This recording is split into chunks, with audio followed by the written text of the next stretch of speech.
줄로 믿습니다.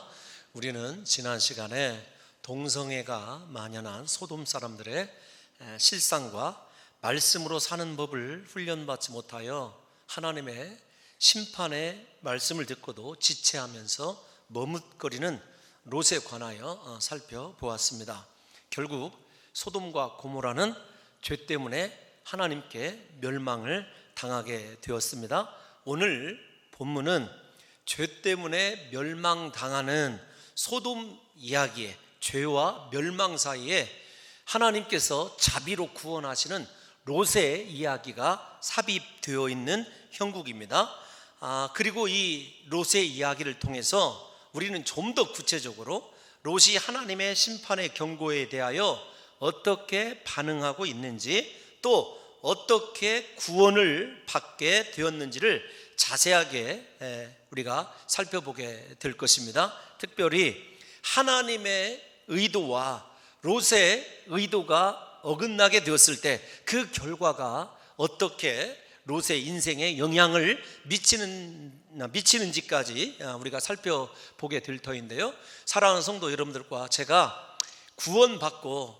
구원받은 자답게 어떤 삶을 살아야 될지를 롯을 반면 교사로 삼아서 저희의 신앙을 한번 점검해보고, 사랑하는 성도 여러분들과 저만큼은 앞으로 멸망당하게 될 이 세상 가운데서, 물론 우리도 하나님의 자비로 구원을 받아야 됩니다마는 하나님의 뜻만 이루어드리는 위대한 인생으로 세상의 멸망과 상관없이 우리의 인생만큼은 주님이 그렇게 귀하고 복 있는 인생으로 사용하시는 역사가 있으시기를 예수님의 이름으로 축원합니다. 오늘 본문 15절 말씀에도 지체하고 있는 롯의 모습으로 출발을 하고 있습니다. 롯이 밤새도록 그렇게 천사들이 설득함에도 불구하고 지체하고 있는 이유는 무엇일까요? 두 가지로 15절에서 먼저 생각해 볼 수 있는데요. 첫 번째로는 그가 바로 소돔에서 자신이 이룬 성공과 물질적 풍요 때문에 그럴 것입니다. 세상에서 성공을 위하여 롯은 하나님을 떠났습니다. 예배의 자리를 떠났고 축복의 근원인 아브라함을 떠났어요. 하나님 없이 내 판단과 내 생각으로 충분히 성공할 수 있다라고 하는 확신을 그가 갖게 된 거죠. 그 확신을 갖게 된 이유가 무엇이냐면 사실은 조금 복잡합니다. 아브라함과 함께 애굽에 내려갔을 때 애굽의 그 풍요롭고 기름진 땅을 보았어요. 그런데 가나안 땅에 들어와 보니까 세상에 애굽의 땅을 그대로 옮겨다 놓은 것 같은 소돔과 고모라, 요단 이 동역의 들이 그렇게 여러분 애굽 땅과 동일하게 느껴지게 되고, 내가 하나님 없이도 예배의 자리를 떠나도 복의 통로인 아브라함 없이도 저 성에서만 살 수 있다면, 저 들녘만 차지할 수 있다면 내가 성공할 수 있으리라는 생각을 롯이 한 것 같습니다. 그의 기대대로 어쨌든 실제적으로 롯은 성문에 앉을 만큼 성공도 하고 소돔에서 부자가 되었습니다. 그는 심판이 임하기 전까지 마음껏 권세와 부유함을 누리며 인간적으로는 부족함이 없는 그러한 삶을 살았을 것입니다. 이러한 삶을 살다가 어느 날 갑자기 찾아온 천사의 말 한마디에 그 모든 것을 포기하고 소돔성을 떠난다고 하는 것은 결코 쉽지 않은 일이라고 하는 것을 우리가 생각할 수 있습니다. 예를 들면 우리나라 서울에 여러분 특별한 지역이 있습니다. 그 지역에 몇백억 몇천억씩 재산을 가지고 자기들이 하고 싶은 대로 다 자기들이 하나님이 되어 살아가는 사람에게, 예를 들면 홍 목사가 가가지고 이곳이 망한다고 합니다, 오늘 망한다고 하니까 떠나십시오. 그러면 자기가 애지중지하고 지금까지 여러분 의지하고 살았던 것들 다 버려두고 떠날 사람이 몇 명이나 있겠느냐고요. 롯도 그와 같은 심정을 지금 보이고 있는 것 아니겠습니까? 롯의 소유가, 롯이 이룬 성공이, 부귀가 하나님의 말씀을 듣는데 주저하게 만들고 있음을 우리가 좀 생각해 보아야 되고, 두 번째로는 천사가 전해준 말에서 롯과 이 천사의 이 말씀 사이에 이게 물론 있어서는 안 되지만 견해차가 있는 것을 보게 돼요. 15절 말씀을 다시 한번 띄워주시기 바랍니다. 15절에 보면 15절 말씀입니다. 지금 16절 말씀이 나와 있어요. 15절 말씀에 보면 성을 멸하리라 이렇게 말씀하신 것이 아니라 주님이 이 성의 죄악 중에 함께 멸망할까 하노라. 이 성의 죄악 중, 이 말이 들어가 있어요. 그게 무슨 말이냐면, 이 직역을 해보면 이 성에 있는 죄악들 때문에 네가 함께 망할 것이다, 이 말씀이에요. 그런데 우리가 잘 아는 대로, 지난 시간에 살펴본 대로 롯은 소돔과 고모라의 죄악이 얼마나 만연한지, 하나님께 그 죄악이 아우성치고 부르짖는지를 롯은 생각지 못하고 있어요. 그러니까 여러분, 소돔 사람들이 상관하리라 동성애를 요구하며 천사들을 내어놓으라고 했을 때, 여러분 아무 생각 없이 자신의 딸들을 여러분 내어줄 수 있는 악을 악으로, 인간적인 방법으로 갚을 만큼 롯이 세속화되어 있는 정도가 아니라 죄악에 대해서 무감각해져 있어요. 그러니까 그 무감각해져 있는 죄악에 대한 여러분 이 관점으로, 이곳이 왜 죄 때문에 멸망해? 이것은 너무나 자연스러운 건데, 여러분 이 죄악에 대한 이 심각성을 깨닫지 못하고 있기 때문에 죄 때문에 망해라고 하는 그 천사의 말에 대해서 반신반의밖에 할 수 없는 것 아니겠습니까? 여러분, 우리가 인생을 살아갈 때요, 내 자신의 죄를 깨닫는 것, 그거 은혜입니다. 내 자신의 죄를 깨닫고 날마다 회개하는 거 은혜이지만, 더 나아가 큰 은혜는 무엇이냐면, 여러분 이 공동체 혹은 우리가 사는 세상의 죄악을 보고 그 죄 때문에 아파하고 예수 그리스도께 엎드릴 수 있는 사람이라고 하면 그 사람의 신앙이 진실로 깨어있는 신앙 아니겠습니까? 여러분들과 제가 주님 오시는 그날까지 주의 은혜가 아니면 살 수 없는 죄인임을 깨달아서 언젠가는 반드시 이 땅도 죄 때문에 다시 멸망당할 것을 깨달으셔서 저와 여러분들이 날마다 주님의 십자가 앞에 철저히 회개하는 자의 삶을 살아가시는 역사가 있으시기를 예수님의 이름으로 축원합니다. 여러분, 롯이 이렇게 죄악에 대한 무감각, 그 다음에 자신의 소유에 대한 절대적인 의지, 여러분 이 두 가지 때문에 그렇게 천사가 다급히 외치는데도 여러분 주저하고 있는 거죠. 롯이 이렇게 될 수밖에 없었던 것은 사실은 앞에서 말씀드린 대로 13장에서부터 요단들 소돔 땅의 마음을 빼앗긴 데서부터 하나님을 버리게 되고 말씀을 통하여 얻게 되는 여러분 선악을 분별하는 은혜가 사라지고 난 이후부터 어떤 말을 해도 그에게 여러분 이 하나님의 뜻이, 음성이 들리지 않았다라는 것을 우리가 유념해야 됩니다. 무슨 말씀을 드리는 거냐면, 롯이 왜 그렇게 마음을 뺏겼냐면 세상 것에 눈이 고착이 되게 되고 마음이 그곳에 빼앗기다 보니까 하나님의 말씀에서 멀어지게 되고 하나님을 떠나게 된 것 아니겠습니까? 우리도 마찬가지입니다. 롯의 이 신앙적인 위기가 어느 때 시작되었냐면, 하나님이 아닌 다른 것에 마음을 빼앗기게 되었을 때 이미 하나님의 음성이 아무리 들려지게 돼도 그에게는 더 이상 말씀이 그의 인생을 움직일 수 있는 여지가 없었다는 것을 생각해야 됩니다.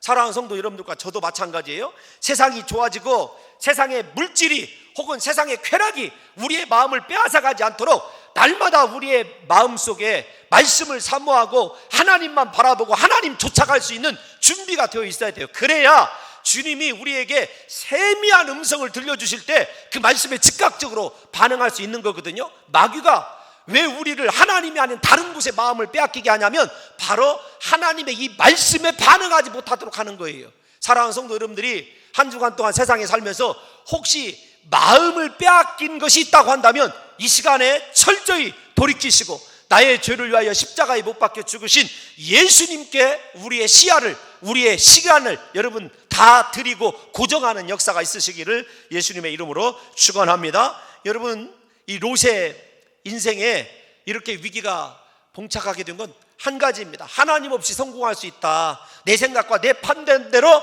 가면 반드시 성공하고 부자가 될 수 있다라고 하는, 하나님 없이도 살 수 없다라고 하는 그 생각이 여러분 롯을 그렇게 선악을 분별하고 하나님의 말씀을 들을 수 있는 여러분 이 귀를 다 앗아갔다는 것을 잊지 마시고, 부디 사랑하는 성도 여러분과 저만큼은 날마다 하나님의 말씀이 내 귀에 들릴 수 있기를 예수님의 이름으로 축원합니다. 여러분, 롯이 아브라함을 바라보면서 느끼는 것이 하나님은 너무 답답하다는 것이었을 수도 있어요. 왜냐하면 내가 생각하는 대로 가면 빠르게 가고 빨리, 세속적인 용어가 자주 등장해서 죄송합니다만, 성공하고 부자가 될 수 있을 것 같은데 하나님은 너무도 롯이 바라볼 때 더딘 것 같고 느린 것 같고 때로는 아무런 열매도 보이지 않았다고 생각하기 때문에 눈에 보이는 소돔의 환경과 조건이 이 롯에게는 절대적인 인생의 성공 요소로 보였다는 것입니다.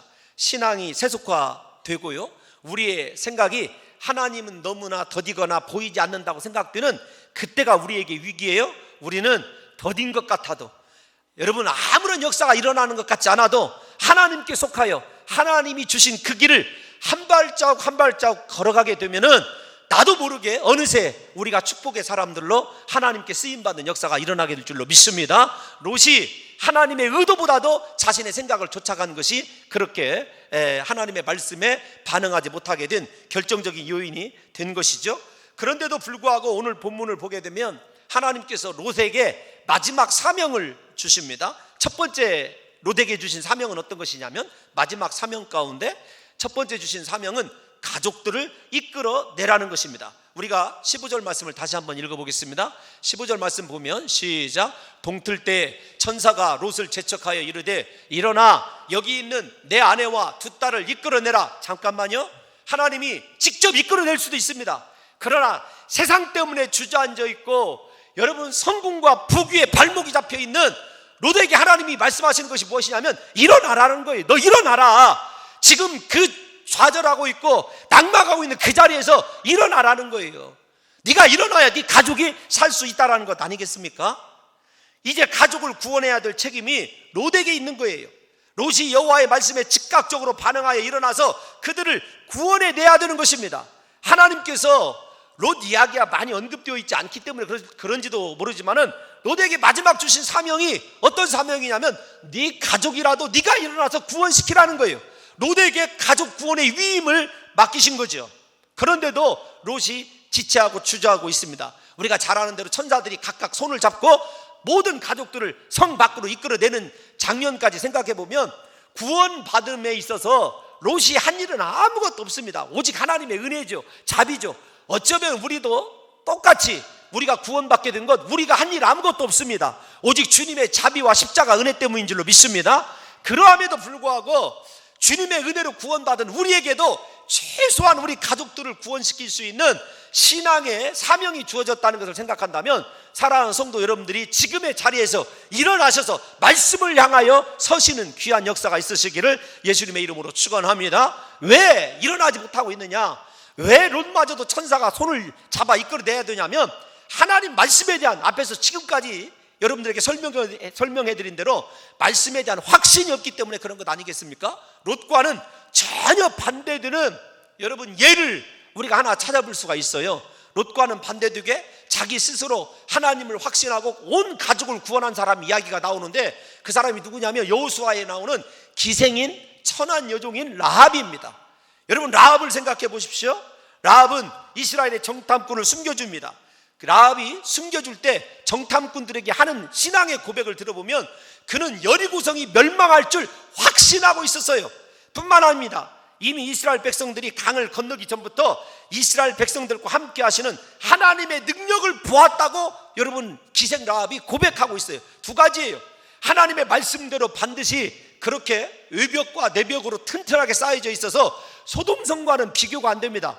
여러분 이 여리고성의 외벽은 2차선 도로가 날 정도로 아주 두껍고 이 튼튼한 천의 요새가 여리고성이거든요. 그런데 그 성이 무너질 것이라고 하는 확신이 누구에게 있었냐면 라합에게 있었어요.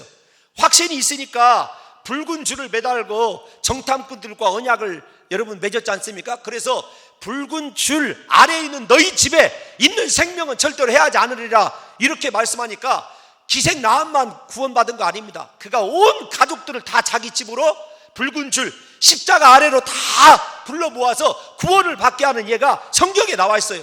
라합과 롯의 차이가 무슨 차이죠? 하나님 말씀에 대한 확신입니다. 하나님 말씀에 대한 반응이에요. 하나님이 말씀하시면 그대로 이루어진다고 하는 확신을 갖고 살아가는 사람만이 어떤 상황과 어떤 환경 속에서도 구원받을 수 있다는 사실을 우리 사랑하는 성도 여러분들과 제가 깨달으시고 여러분들이 일어나셔서 말씀을 향하여 서는 신실한 말씀의 신뢰자들이 다 되시기를 예수님의 이름으로 축원합니다. 여러분 우리가 16절을 보게 되면은 롯이 지체하고 주저하고 있는 것, 다시 말씀을 드리지만 말씀에 대한 확신이 없기 때문에 그런 것 아니겠습니까? 여호와의 천사가 롯의 손과 그 아내의 손과 두 딸의 손을 잡고 인도하여 성 밖에 두었다 이렇게 말씀하고 있습니다. 이 말씀은 사실 가슴 아픈 이야기예요. 롯의 가족들의 손을 전부 언급한 것은 롯뿐만 아니라 롯의 가족들 모두가 곧 멸망하게 될 소돔성을 빠져나가려 하지 않았다는 것을 암시하는 거예요. 롯이 신앙적으로 지난 시간에 살펴본 대로 가족들에게 아무런 영향을 끼치지 못한 것이죠. 그만큼 천사들이 강제적으로 롯의 가족들을 끌어내지 않으면 구원받을 수 없는 상태였어요. 앞에서 은혜스럽게 우리가 해석을 했습니다. 우리도 하나님께서 끌어내지 않았다고 한다면 이 죄악된 세상에서 어떻게 구원받을 수 있었겠습니까? 그러나 우리가 끌어냄 받고 구원받는 것으로 끝나는 것이 아닙니다. 반드시 우리에게 사명이 있다는 것을 지금 잊지 마시고, 중요한 것은 오늘 이 자리에도 혹시 혼자 예수를 믿고 섬기는 분이 계십니까? 여러분들이 말씀에 대한 확신, 하나님이 살아계심을 여러분 증거할 수 있는 삶을 살아야 위기의 순간에 절대적인 하나님의 역사를 통해서라도 사랑하는 성도 여러분들의 가족이 모두 다 구원받게 되는 역사가 일어나게 될 줄로 믿습니다. 혼자 예수 믿는다고 낙심하시고 절대로 여러분 실망하지 마십시오. 자리에서 일어나셔서 가족들에게 우리의 죄를 위하여 십자가에 못 박혀 죽으신 예수 그리스도를 증거하는 귀한 사명 감당하게 되면 반드시 그 가정이 구원받게 될 줄로 믿습니다. 하나님께서 자비를 더하여 롯의 가족들을 이끌어낸 것, 아브라함의 기도 때문이라는 것을 우리가 잘 알고 있습니다. 물론 아브라함의 기도보다 더 큰 것이 하나님의 자비예요. 사랑하는 성도 여러분과 제가 할 수 없는 일이지만 아브라함을 생각해 보세요. 아브라함처럼 온 가족을 위해서 기도하고 하나님께 맡기게 되면 하나님께서 반드시 구원해 주는 역사가 있게 될 줄로 믿습니다. 아브라함이 롯을 구하기 위해 소돔성으로 직접 가지 않았습니다. 하나님께 기도했습니다. 하나님께 맡겼어요. 하나님이 구원해 주셨지 않습니까? 저와 여러분들이 그것을 생각한다면 두 가지 책임을 다해야 돼요. 하나는 적어도 만약에 우리가 롯의 위치에 있다고 한다면 가족들에게 하나님을 보여줄 수 있는, 하나님의 말씀이 얼마나 분명하고 확실한가라고 하는 말씀대로 살아가는 법을 힘들어도 보여줘야 되고, 두 번째로는 언제나 기도하는 인생을 살아야 된다는 것이죠. 여러분, 또 롯에게 준 두 번째 사명을 좀 생각해 봐야 됩니다. 사명이 어떤 거냐면 도망하여 생명을 보존하라는 것이에요. 멸망받을 소돔성에서 벗어났다고 완전하게 구원이 이루어진 것은 아닙니다. 이스라엘 백성들이 애굽에서 벗어났다고 구원이 완전하게 이루어진 것이 아니라 광야를 그들의 발로 행진하여 가나안 땅까지 가야 되는 것이 구원의 완성 아니겠습니까? 물론 영혼 구원을 얘기하는 것이 아니라 실제적인 구원의 의미가 어떤 것이냐를 우리가 좀 생각해 보자는 거죠. 다시요, 롯이 소돔성 밖으로 나왔다고 해서 구원이 완성된 것이 아니에요. 이제 자기 발로 도망하여 산으로 이르러야 됩니다. 산에까지 가야 돼요. 이스라엘 백성들도 출애굽해서 홍해바다를 건넌 것으로 구원이 끝난 것이 아니라 광야를 자신의 발들로 행진해서 가나안 땅에 가야 되는 거죠. 여러분, 이제 롯도 소돔에서 벗어났지만 도망하여 생명을 보존하는 말씀에 순종하여야 하는 것입니다. 하나님의 자비하심으로 사랑하는 성도 여러분들과 제가 구원을 받았습니다. 그렇다고 한다면 하나님이 말씀하시는 곳을 향하여 달려가는 인생이 되어야 하는 것입니다.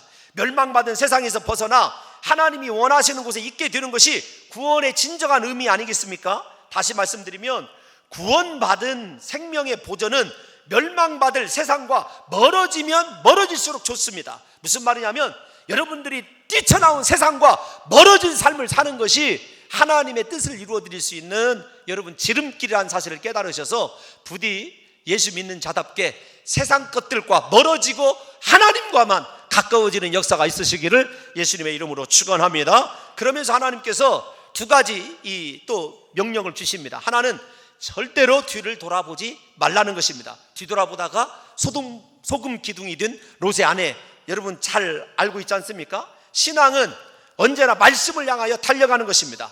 절대로 뒤돌아보지 않고 말씀이 가라고 하는 것까지 달려가는 것이 진정한 신앙입니다.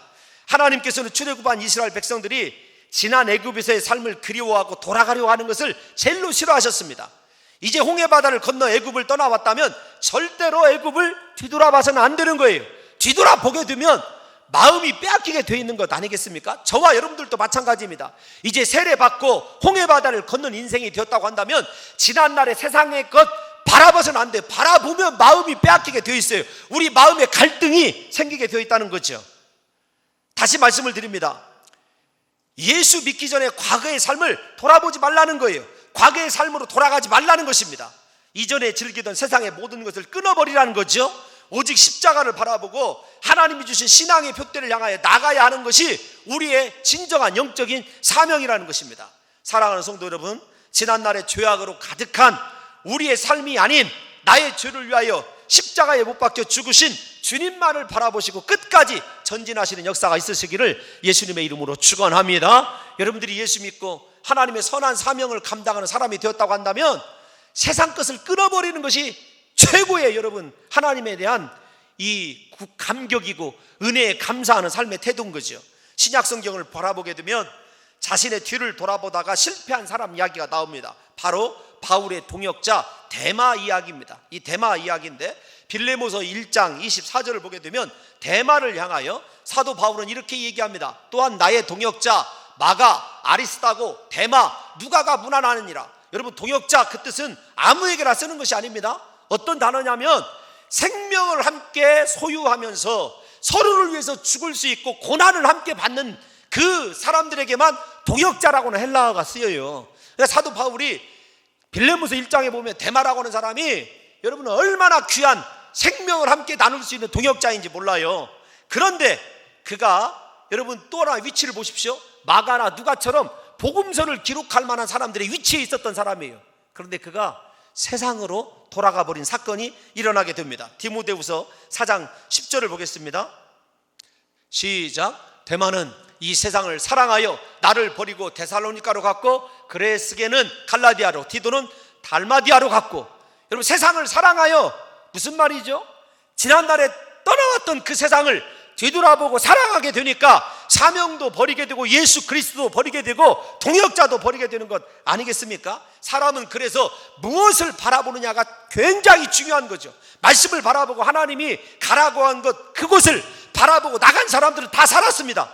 그러나 뒤돌아본 여러분 롯의 아내가 소금 기둥이 되었다고 한다면, 사랑하는 성도 여러분과 제가 예수 믿기로 결단하고 주님의 말씀만 청종하기로 여러분 마음속에 결심하였다고 한다면 다시는 빠져나온 세상의 것들 바라보지 마시고 나의 죄를 위하여 십자가에 못 박혀 죽으신 예수 그리스도만 바라보시고 나가시는 귀한 역사가 있으시기를 예수님의 이름으로 축원합니다. 사도 바울도 빌립보서 여러분 2장에서 언제나 표대, 목적, 여러분 그리스도 예수만 바라보고 달려간다고 그렇게 고백하고 있는 것을 생각해 보십시오. 신앙은요 지금의 모습이 중요한 것이 아니에요. 신앙은 언제나 마지막 모습이 중요합니다. 그래서 제가 제 자신의 연약함과 부족함을 알기 때문에 우리 성도님들께 늘 부탁하는 말씀이 있습니다. 홍 목사의 끝이 아름다운 이 목표가 되게 해달라고 기도하는 것 아니겠습니까? 처음보다 우리 신앙의 마지막 모습이 중요한 거죠. 그 마지막 모습이 아름답고 귀하기 위해서는요 절대로 뒤돌아봐서는 안 되고 세상을 봐서도 안 되고 오직 하나님만 바라봐야 되는 것 아니겠습니까? 제가 우리 판승현 목사님 그 제주도로 이사하는 날 들어가서 이삿짐 그대로 내려놓고 함께 예배를 드렸어요. 함께 예배를 드리면서 여러분 이렇게 조금 있으면 사진이 나올 거예요.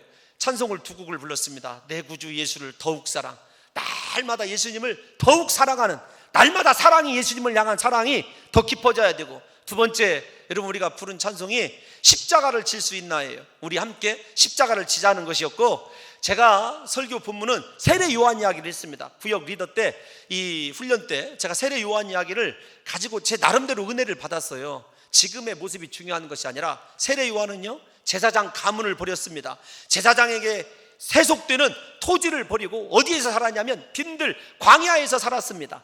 그리고 광야에서 살면서 오직 예수 그리스도를 증거하는 삶만 살았어요. 세상 죄를 지고 가는 하나님의 어린 양만 변함없이 증거했습니다. 사람들이 네가 그리스도냐? 아니다. 나는 그분의 신발끈도 풀지 못할 자이다. 그렇게 늘 겸손하게 예수 그리스도만 고백했던 사람이 누구냐면 세례 요한입니다.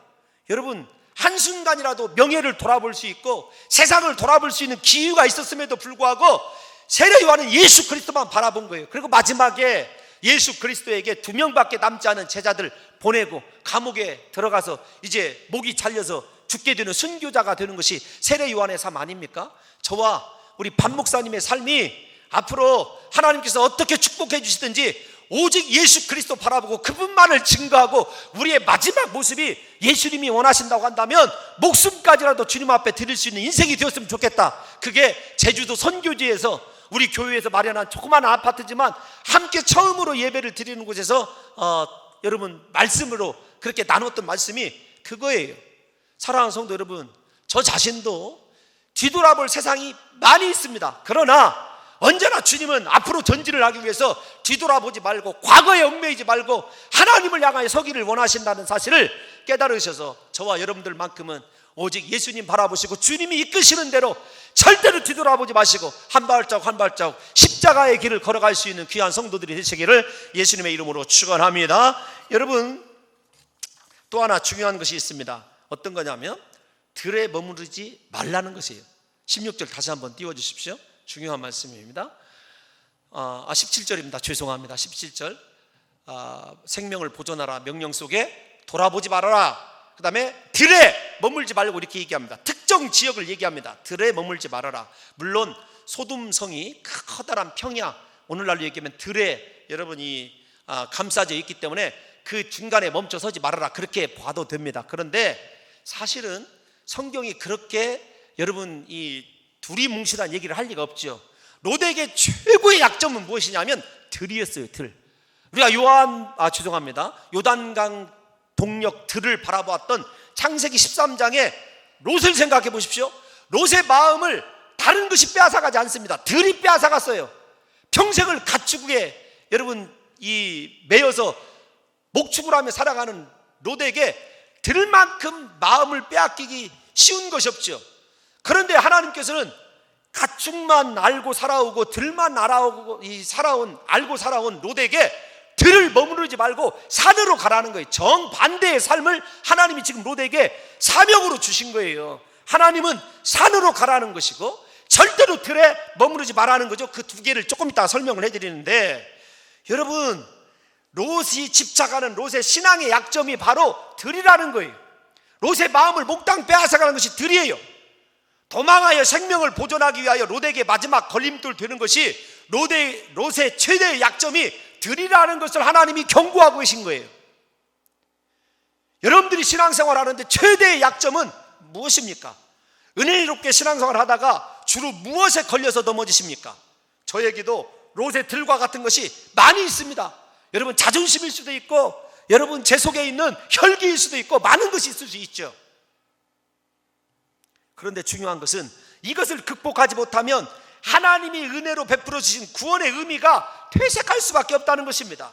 우리는 롯에게 경고하신 들을 무시해서는 안 됩니다. 잠시라도 사명 감당하다가 그곳에 멈춰 서게 되면 가장 귀중한 예수님의 십자가도 사명도 버리게 되는 거죠. 신앙은 앞에서 말씀드린 대로 끝까지 전진해야 돼요. 하나님이 원하는 곳에까지 이르는 것이 신앙이에요. 그런데 내가 좋아하는 것이라고 내 눈을 사로잡는 들에 머무르게 되면 롯의 인생이 얼마나 비참하게 되는지를 우리가 설명하지 않아도 잘 아는 것 잘 아는 것 아니겠습니까? 여러분 신앙생활 하다가 이만하면 되었겠지 라고 멈춰서는 순간 마귀의 밥이 되고 마는 것입니다. 히브리서 기자는 우리의 이러한 약함을 아시고 끝까지 예수님을 바라보고 전진할 것을 우리에게 촉구합니다. 히브리서 12장 1절에서 2절 롯에게 들이 약점이었다고 한다면 우리가 잘 생각해 보십시오. 1절을 보면 이러므로 우리에게 구름같이 둘러싼 허다한 증인들이 있으니 모든 무거운 것과 얽매이기 쉬운 죄, 이것이 롯의 들이에요. 저에게도 얽매이기 쉬운 죄가 있습니다. 자주 넘어지는 것이 있어요. 사랑하는 성도 여러분들과 제가 자주 마음을 빼앗기게 되고 넘어지게 되는 요단의 들을 간과해서는 안 되는 거예요. 하나님이 특별하게 들을 조심해라, 들에 머무르지 않으라고 롯에게 얘기한 것은 무엇이냐면 너 롯아 들을 너무나 사랑하고 지금까지 들의 마음이 빼앗겨서 내 말씀도 듣지 아니하였느냐, 하나님이 지금 경고하고 있는 거죠. 사랑하시는 성도 여러분, 2절을 보십시오. 히브리서 11장 2절을 보면 믿음의 주요 또 온전케 하시는 이인 예수를 바라보자. 모든 얽매이기 쉬운 죄를 벗어버리고 예수님 바라보고 그분이 걸어가신 인생을 걸어가게 될 때 우리에게 온전한 삶이 주어지게 되는 것이고 하나님의 사명을 감당하는 역사가 일어나는 것 아니겠습니까? 사랑하는 성도 여러분들이요, 저와 여러분들의 삶 속에 오직 예수님만 바라보시고 끝까지 주님과 함께 동행하시되 내가 좋아하는 것, 나를 넘어뜨리게 하는 그 모든 나의 약점인 들을 이 시간에 건너뛰시고 여러분 이기시고 하나님과 끝까지 동행하시는 역사가 있으시기를 예수님의 이름으로 축원합니다. 여러분 이제는 롯의 마지막 기도만 살펴보려고 합니다. 지난 시간에 말씀을 살펴볼 때 내 형제들아 이런 악을 행하지 말자, 7절이 롯의 마지막 설교다고 이렇게 말씀을 드렸습니다. 그런데 오늘 본문 19절에서 20절은 롯의 마지막 기도예요. 하나님의 은혜로 구원을 얻고 있는 그의 마지막 기도가 하나님 은혜에 대한 감사라고 한다든지 하나님의 구원 계획이 하나님의 뜻대로 이루어지기를 소원한다든지 하는 영적인 기도가 아닙니다. 오직 자신의 육신의 안일만을 위한 기도로 채워져 있다는 것이 문제입니다. 아브라함은요 영적인 기도를 통해서 소돔성의 구원을 가지고 하나님께 기도했지 않습니까? 롯은 오로지 자기 육신, 자기만을 위해서 안일한 기도를 드려요. 더군다나 하나님이 명하신 산까지 도저히 갈 수 없다고 미리 포기하고 자기가 자신의 지경을 정합니다. 소할 땅으로 가겠습니다. 소할 땅에서 살게 해주십시오. 여러분 하나님께서 롯에게 산으로 가라 이렇게 말했을 때는 롯이 갈 수 있다고 생각해서 가게 하신 것입니까? 갈 수 없는데도 가라고 명하신 것입니까? 충분히 갈 수 있는 거죠. 우리가 고린도전서 10장 13절에 나오는 말씀대로 하나님은 우리에게 감당할 시험밖에는 허락지 않으셔요. 분명히 롯이 그 당시에 젊습니다. 여러분 생각보다 젊어요. 우리 여러분들이 잘 아시는 대로 이제 다음 시간에 살펴보는 대로 롯이 딸들과 아들을 낳을 정도면 젊은 사람이에요. 그 산까지 충분히 갈 수 있어요. 그런데 왜 산으로 가는 것을 재앙을 만날까 두렵습니다. 거짓, 여러분 생각해 보십시오. 거짓 신앙 이렇게 얘기합시다. 아니 유황불이 쏟아지는 소돔성에서도 구원해냈는데 그 산까지 가는 동안에 하나님께서 재앙 못 피하게 하시겠습니까? 아니죠. 우리도 그런 유혹에 빠져요. 예수 그리스도가 저와 여러분들을 십자가에 못 박혀 죽으심으로 말미암아 구원해 내셨으면 우리의 인생 주님이 책임져 주십니다. 주님이 가라는 곳을 향하여 가면 돼요. 그런데 롯은 못 갑니다. 왜요?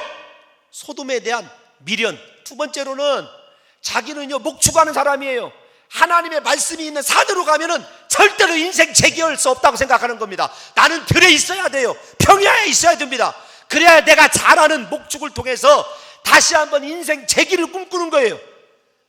여러분 여기에 롯의 비극이 있어요. 만약에 말입니다 롯이 하나님께서 가라고 한 산에 이르라고 했다 한다면 롯의 새로운 인생, 적어도 지금까지 죄와 허물을 만회하고도 남음이 있는 하나님과의 새로운 관계가 있었을 거예요.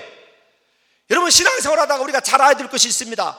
우리가 하나님께서 롯에게 가라고 한 산이 구체적으로 어디인지는 모릅니다. 하나님은 언제나 우리에게 구체적으로 말씀하지 않으세요. 너 그곳에 가라 이렇게만 말씀하시죠.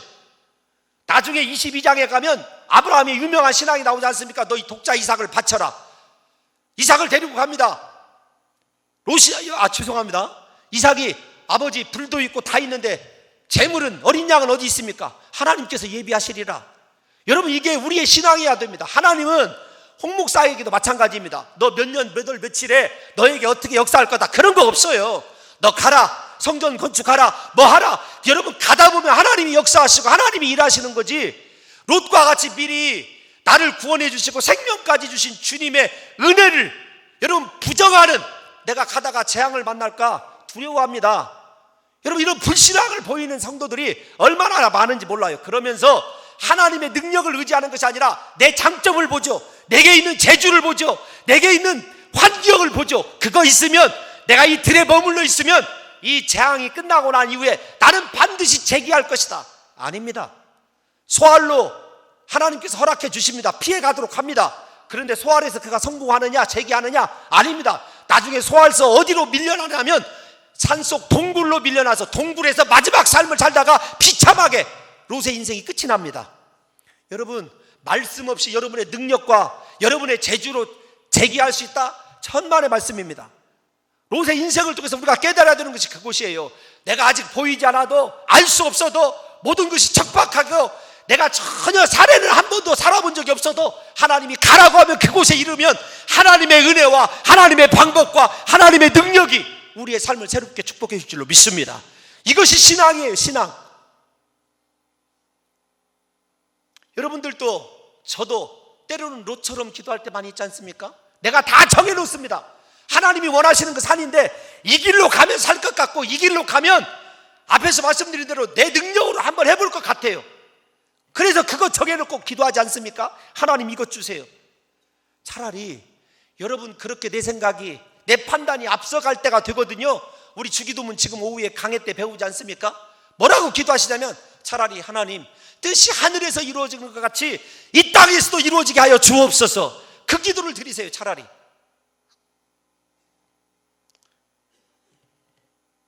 내 생각을 버리는 것이 기도예요. 하나님의 생각을 수용하는 것이 기도 아니겠습니까? 롯은 마지막 하나님이 주신 인생을 바꿀 수 있는, 산으로 도망할 수 있는 기회를 잃어버림으로 말미암아 그의 인생의 마지막 남은 하나님이 세우시려고 하고 회복시키려고 하는 은혜를 저버리게 된 거죠. 그런데 중요한 것이 있어요. 여러분 한 3분만 살펴보면 됩니다. 그러함에도 불구하고 하나님은 롯의 소원에 응답하십니다.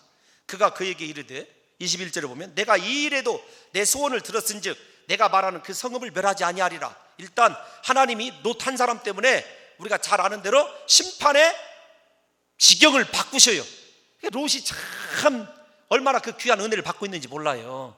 아브라함의 기도 때문이든 하나님의 자비 때문이든.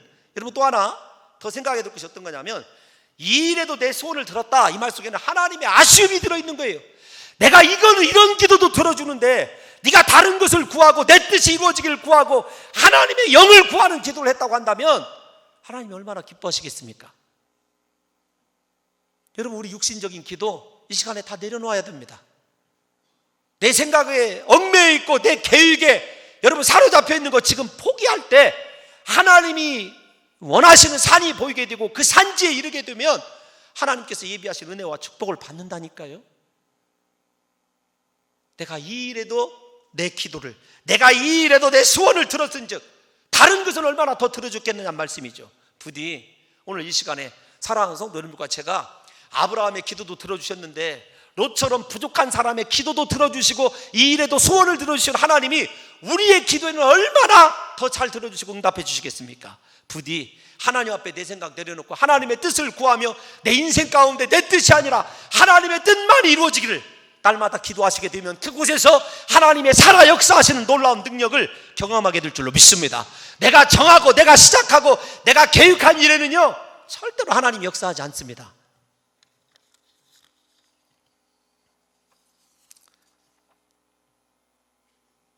이러한 하나님의 은혜를 생각해 보면 롯의 기도는 우리에게 진한 아쉬움으로 다가오죠. 아브라함처럼 의인을 구하기 위한 필사적이고 영적인 기도가 아니라 할지라도 롯이 만약에 하나님께서 말씀하신 산까지 이룰 수 있는 믿음을 달라고 기도했다고 한다면 그는 놀라운 인생을 후반전에 맞이하게 되었을 것입니다. 저와 여러분들의 삶도 마찬가지입니다. 지금까지 하나님께서 가라고 한 사명, 그 사명 대신에 내가 감당하기 쉬운 일들만 하나님 앞에 구하고 기도하고 영원한 안식이 아니라 지금 잠시의 일시적인 고통의 피난을 위해서 기도해왔고 하나님 앞에 충성하는 것도 내가 할 수 있는 것만 놓고 하나님 앞에 기도했다고 한다면요 이 시간 우리 신앙의 태도를 바꿔야 됩니다. 부디 사랑하는 성도 여러분들과 제가 하나님이 원하시고 하나님이 지정하신 그곳을 힘이 들고 고통스러워도 아멘 하면서 달려갈 때 하나님께서 우리를 구원하시고 은혜와 능력으로 보살펴 주실 줄로 믿습니다. 사랑하는 성도 여러분들과 제가 이제부터 오직 하나님이 명하신 곳에 다다를 때까지 주님만 바라보시고 절대로 뒤돌아보지 마시고 주님과 끝까지 동행하시는 역사가 있으시기를 예수님의 이름으로 축원합니다. 하나님